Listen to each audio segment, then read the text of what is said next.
నాకున్నది ఒక్కటే ఒక్క కోరిక, అది నీకు తెలుసు నాకు తెలుసు. దయించి చల్లగా దీవించు తండ్రి. రోజు గుర్తు చేస్తున్నాను మాత్రం కోపం తెచ్చుకోమాక.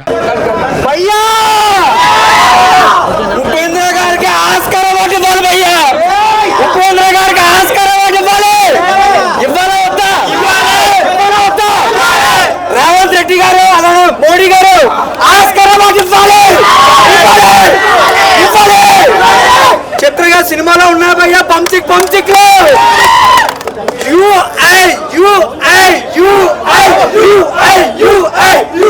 భయ్యా. వీడి చిన్నది భయ్యా, వీడి పెద్దది భయ్యా. కానీ చిన్నదైనా పెద్దదైనా ఏది ఏమైనా సరే పంచిక్ కామెడీ భయ్యా. కామెడీ భయ్యా, సూపర్ భయ్యా. బ్లాక్ బాస్టర్ సినిమా భయ్యా. ఎన్ని ట్విస్టులు ఉన్నాయి, ఎన్ని ఎలివేషన్లు ఉన్నాయి భయ్యా.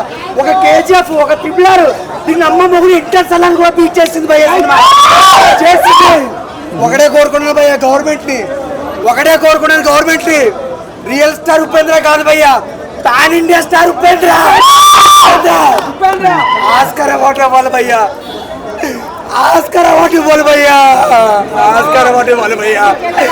ఉపేంద్ర గారికి ఆస్కార్ అవార్డు ఇవ్వాలి భయ్యా. ఇవ్వాలా వద్దా?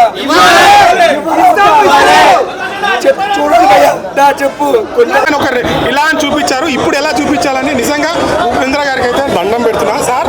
రియల్లీ ఆ డైలాగ్స్ కానీ, స్క్రీన్ ప్లే కానీ, బ్యాక్గ్రౌండ్ మ్యూజిక్ కానీ ప్రతిదీ చాలా బాగా కేజీఎఫ్ లెవెల్లో ఉంది. ఈ సినిమా మొత్తము చాలా బాగుంది. ఖచ్చితంగా ఫ్యామిలీతో వచ్చి చూడండి.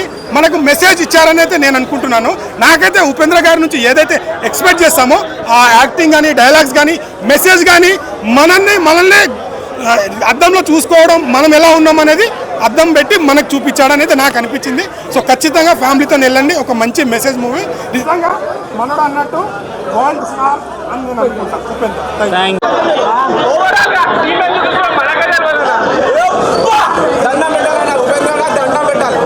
మన real star original Arjun Reddy అయిన ఉపేంద్ర గారి మూవీ అయితే చూసేసి రావడం జరిగింది. ఎందుకు ఒరిజినల్ అర్జున్ రెడ్డి అంటున్నానంటే 25 years బ్యాకే ఉపేంద్ర గారు ఆయన మూవీస్తో రా కావచ్చు, ఉపేంద్ర కావచ్చు, సూపర్ కావచ్చు, బుద్ధివంత, ఓం, ఇష్, తర్లేనన్మగా ఇలాంటి మూవీస్తో ఆయన అంటే ఏందో చూపించినారనమాట. ఓకే, ఇంకా ఈ మూవీ విషయానికి వస్తే బ్రో, నాకైతే మూవీ యావరేజ్ అని నాకు అనిపించింది. నేను హానెస్ట్గా చెప్తాను. అంటే కాన్సెప్ట్ అయితే ఎక్సలెంట్గా ఉంది, ఖచ్చితంగా ఒప్పుకుంటాను. కాన్సెప్ట్ అయితే ఏంటంటే లైక్ ఎంతసేపు మన జీవితాలు మనం పక్కన పెట్టేసి, మన కుటుంబ సభ్యుల జీవితాలు వచ్చేసి మనం చూసుకోకుండా, మన బాధ్యతలు మనం నెరవేర్చకుండా ఈ పొలిటీషియన్స్ వెనకాల, ఇలాంటి వాళ్ళ వెనకాల మనం పరిగెత్తి మన జీవితాన్ని మనం నాశనం చేసుకుంటాము.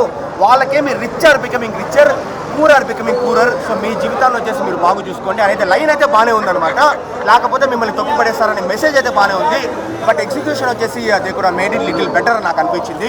ఎందుకంటే ఇప్పుడు స్క్రీన్ ప్లే వచ్చేసి కొంచెం ఉపేంద్ర గారి మార్క్, ఇంతకుముందు నేను మూవీస్ చెప్తున్నాను కదా, అది ఆ మార్క్ అయితే కొంచెం మిస్ అయింది.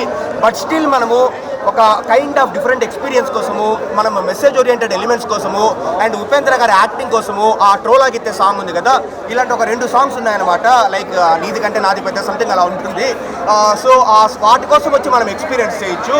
అండ్ ఒకటి ప్రో, మనకు ఉపేంద్ర గారు వచ్చేసి లైక్ ఆ ప్రీ రిలీజ్ ఈవెంట్లో అలాంటి టైంలో చెప్పారు కదా, మీరు చూసిండే ప్రభాస్ గారి కల్కి 2898 AD వచ్చేసి అది మైథలాజికల్ కల్కి అయితే ఇది సైకలాజికల్ కల్కి అన్నారు.